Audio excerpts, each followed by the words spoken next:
Hello and welcome to my unboxing of the collection set Season 9.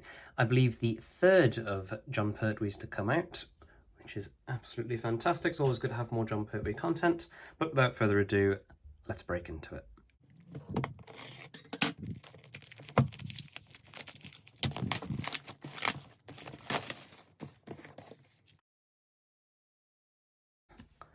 And there we have it, Season 9. What I have to say, an absolutely fantastic front cover, rated 12. I think pretty much all of them are rated 12, except Season 14, I believe. Season 12, one of the two. Absolutely fantastic looking season.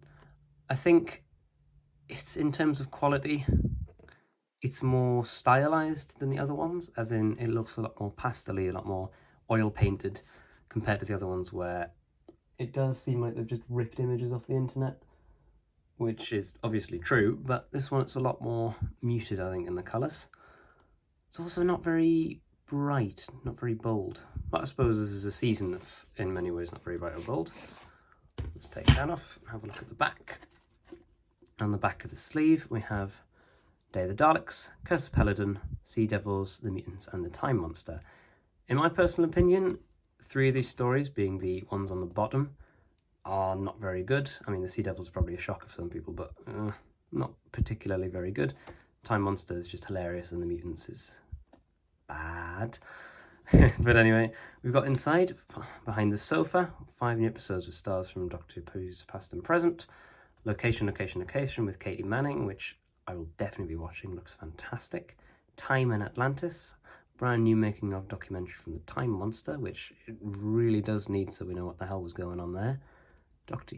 Michael E. Bryant at the helm, the Fell Guy, and a bunch of other ones, including the Blu Ray trailer, which was actually a really good trailer that was released to YouTube. Absolutely fantastic. And the front cover without the text on the bottom. And on the back we have the Master's TARDIS from the Time Monster, along with, of course, the Doctor's TARDIS in the Vortex.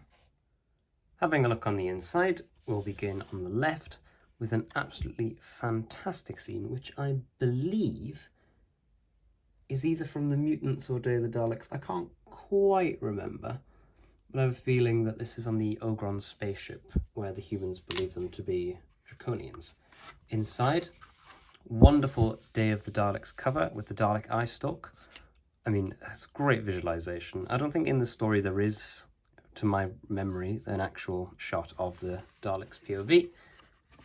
Got a version of it in booklet form. And to take out the booklets and the ads, the TARDIS from Season 9 with the really horrible mandrels. Not very nice. As well as a cabinet in the corner, which I don't really recall. I don't really recall much from the season, to be honest. It's a very, I think, TARDIS-light one, except Day of the Daleks, Curse of Peladon, and the Mutants. Well, no, interior of the TARDIS, because all the stories I've just listed there, pretty much all of them include the TARDIS except the Sea Devils. Anyway, onto the booklets. Moving that to the side, we have the first booklet here. Opening it up. The Dream Team. Incoming producer Barry Letts and script editor Terence Dix had formed a successful partnership as they embarked on their overhaul of the programme for its 8th season in 1971. For Season 9, they would consolidate their vision for the show, taking the contemporary Earthbound Doctor and his companion Jo back into space and introducing thrilling new monsters that would quickly become fan favourites, and, in the case of the Sea Devils, endure well into the next century, despite the fact they only actually ever appeared again in Warriors of the Deep and then in a crap story in the modern day, which, a bit like the Zygons in that respect, shocks me how they became so popular despite the fact they barely ever appeared. Anyway, I digress. First page, we've got Day of the Daleks with all its bonus features, including Blue Peter, which is a bit of a shock. First broadcast in 1971, God. Yeah, it's back. A bit more on Day of the Daleks. Of course, the scene where the Doctor's mind is probed and they reveal William Hartnell and Patrick Troughton. More Day of the Daleks features. Curse of Peladon. Alpha Centauri first appears. First time they appear, and the next time I believe is the Empress of Mars. Absolute shock to see Alpha Centauri in that one, but a brilliant story, The Curse of Peladon. The Monster of Peladon maybe not so much, but I think they're both still fantastic. Sea Devils, in my personal opinion, a bit of a boring one, but then again, what do I know? I've only ever seen it once, and quite a few years ago now. Probably get a rewatch on that eventually, but not got much going for it. Wonderful scenes, though, of the Sea Devils. I mean, you can't deny that the Sea Devils are quite impactful and fantastic. And also, the Navy let them use quite a lot of stuff for this story, which is just fantastic and something you wouldn't see today. The Mutants, one of the most boring stories known to man.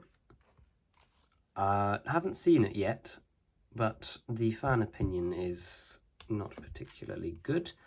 Time Monster, one of the...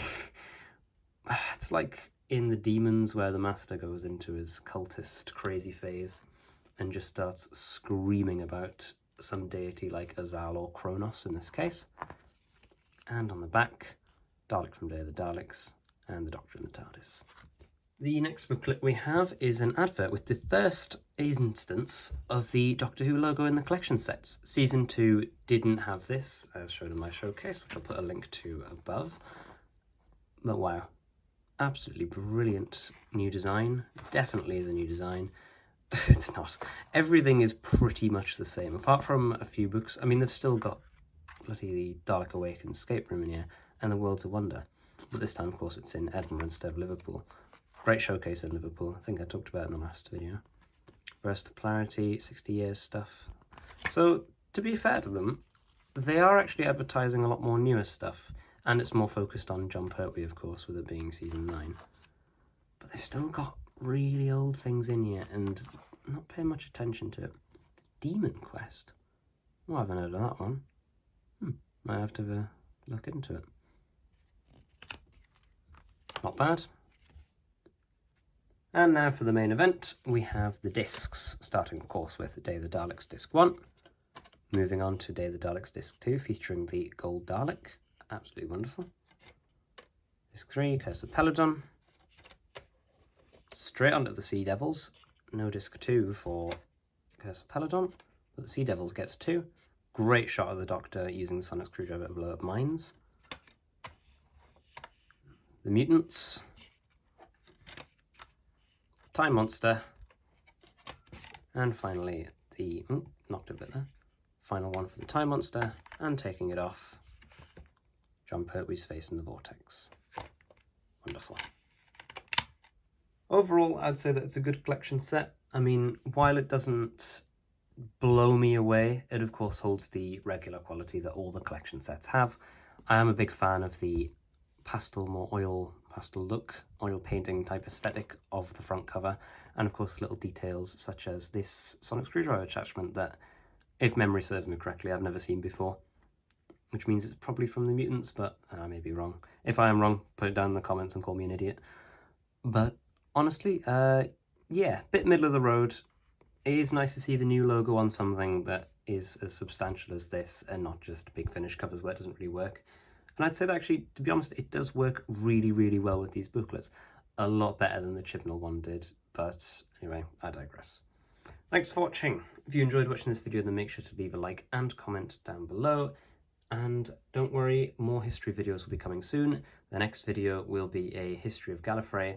And just a quick mention, I'm going to be talking soon about the new Doomsday stuff, which, first impressions, just to say here, doesn't look particularly good. Looks like a crap version of TLV, which, while I did do a lot of focus on Time Lord Victorias in my first few months of YouTube, I don't think I'll be doing a lot on this Doomsday stuff. One, I know it's going to be expensive, and I really cannot be bothered to spend so much money on it, especially with buying stuff like this, which it won't be the exact same quality and will not live up to something like this. But also, it's just that it don't really seem so far like it's something worth investing in whatsoever. But I'll do a full video on it, we'll have a look at it, and we'll see whether it is worth something. Maybe there'll be more information, as it is just the first day and it was only announced yesterday. But I guess we'll see. So thanks for watching, and goodbye.